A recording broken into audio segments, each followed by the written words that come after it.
Hi, Passionators! It's the weekend, yes, still, but the weather is gorgeous out here today. So I thought I'd spend a few minutes talking to you guys. I just popped in for a little while to uh, expand on a conversation that I had with one of my favorite Passionators last night on the subject of making choices under the influence. Not necessarily exactly what you might be expecting, but the end result is pretty much the same. So while the sun is shining, I just want to give you a look at what's behind me. Isn't that pretty? I just love this season in Chicago. It's like when we get it right, it's kind of a nice place to be. But today, the topic du jour is about making choices and their consequences. Unfortunately, and we have the relationship statistics to prove it, most people going into relationships are making their relationship choices under the influence. And they have to live with the consequences once they sober up. Here's what I mean. In the classic sense of the word, right? A lot of people, when they date, particularly early on, they choose activities that include drinking, that include drugs, that include things that bend their brains and lower their defenses and interfere with their rational processes. Now, I'm not talking about when you go out, you have a couple of glasses of wine with dinner. That's not what I'm talking about. Adults can do that, and they can do it responsibly, and their faculties are still intact. I'm talking about the occasion when the goal is to get wasted, when the goal is to get your date wasted, when the goal is to make sure that whatever you're doing, drinking, drugs, whatever, is going to disconnect the logical function of the person that you're going out with, so that you have a better chance of getting whatever it is that you think you want from them. Now then, that has a few implications aside from the criminal ones. Not talking about those either. I'm just talking about the basic relationship trust dynamic. That is in direct violation of that dynamic. And here's why. Just because you can manipulate, bend, incapacitate to some degree someone's reasoning to the point where they acquiesce to whatever it is you think you want from them, that's not the same thing as consent. That is not permission. And that doesn't make it okay for you to then do whatever it is you feel like you want to do. That's not what that is. I thought that was obvious, but apparently it isn't, because it is still a topic of conversation among fully formed adults. So I wanted to make that clear, that acquiescence and consent are not the same thing. However, being under the influence extends beyond drinking and drugs. Being under the influence also includes being led by your own arousal, meaning you make your choices by what turns you on. Not a good idea. It's just like being drunk. It stimulates the same centers in the brain in very similar ways. Ways that disconnect your logic. Ways that short circuit your reasoning. Ways that make it impossible for you to actually fully consider the consequences of whatever it is that you're about to do. So, on the side of the person who is determined to get their date or mate under the influence, They catch them when they're aroused and they make a hasty decision. Not a good idea. If the decision is actually for your benefit or for your mate's benefit, then wait until the next day. Just wait. If it's a decision about sex or not sex, wait until the next day. If it's somebody you're still trying to get to know and you haven't quite figured it out yet, just wait. If it's genuine, it will be there the next day. And if it's not genuine, it's not a good idea for you to get into it anyway. Stop making decisions as if it's the last time in your life you're ever going to get the opportunity to make that decision.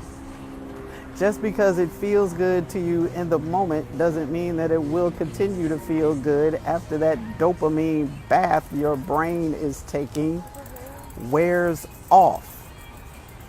That's where you get that syndrome where you go out with somebody and you end up doing whatever it is you did, and then you wake up to the realization that you don't really remember what happened. And you're lying next to somebody that you never would have chosen if you had been fully conscious, if you had been fully aware, if your faculties had been fully intact. You wake up with somebody you would never have chosen under those circumstances.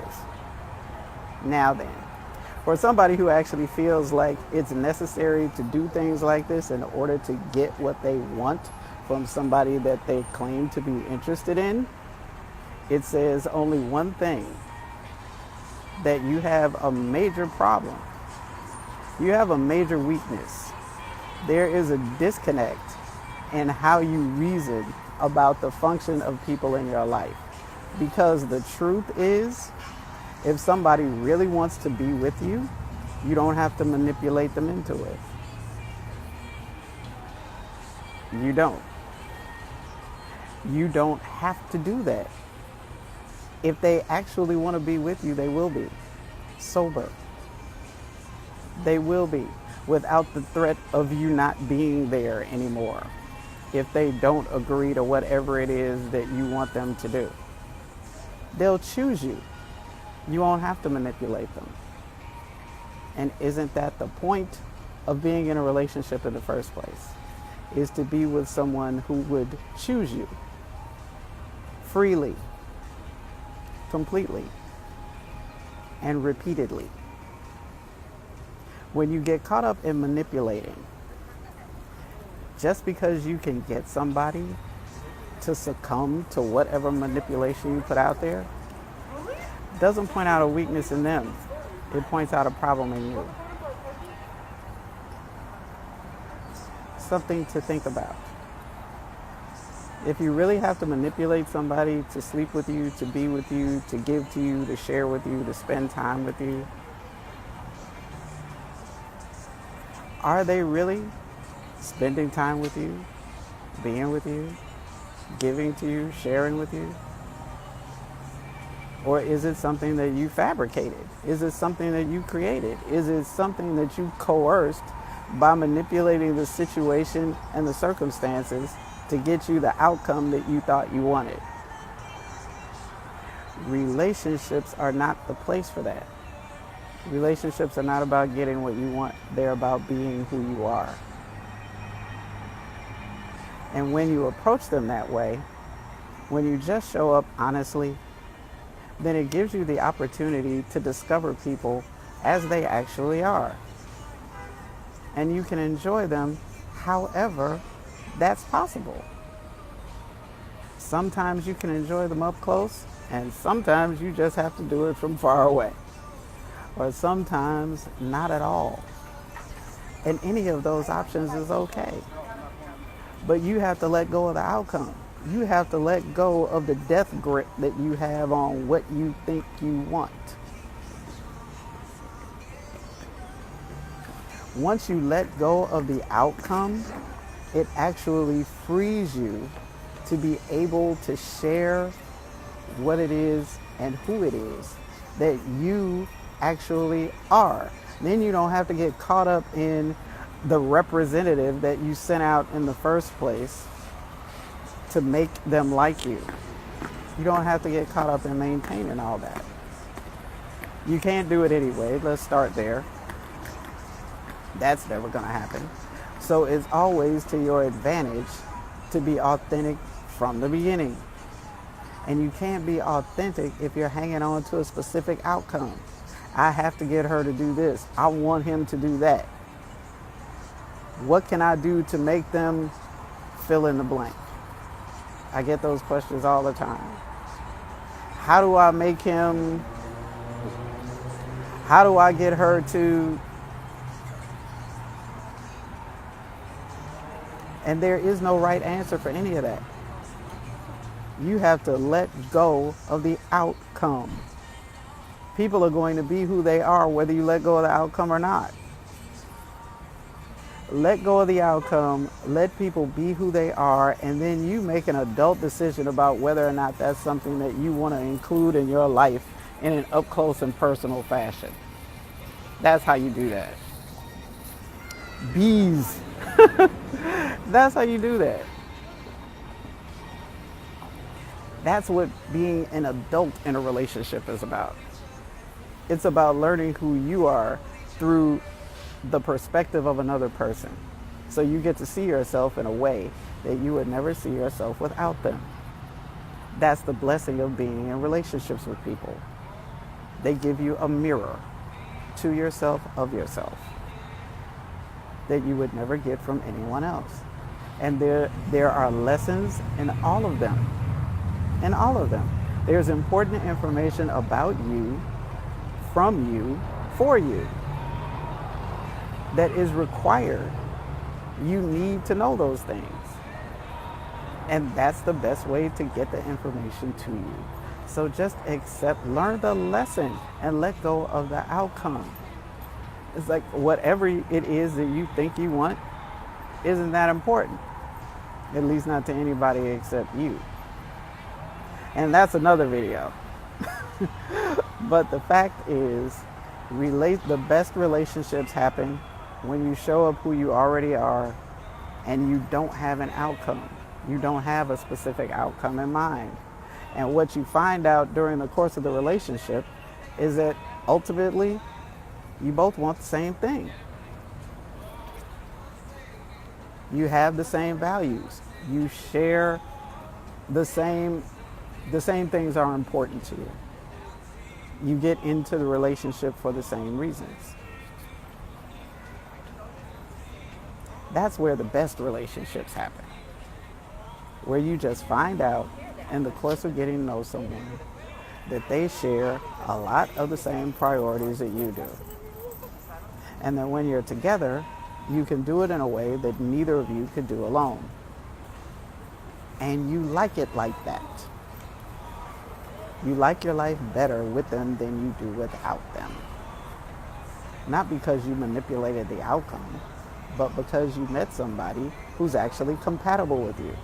I know it's a radical concept, but it's still the one that makes the best and longest lasting relationships. Is compatibility and chemistry and communication. And none of that depends on you manipulating the outcome. Okay, that's it for right now. I'm going to behave myself because the weather is really nice and I did pop in unannounced and I don't want to monopolize too much of your time. But if you'd like to share, feel free to do so. And I might be back tomorrow. So let me know if there's something specific that you want to talk about. But I will be checking the comments as they come in. Thank you for joining me, and I hope you enjoy the rest of the weekend. And if you're in a place where there's actually sunshine like I am for a change, I hope you get out into it, make yourself some vitamin D, and have a good time. I will be back again soon. Thanks for joining me. Bye-bye.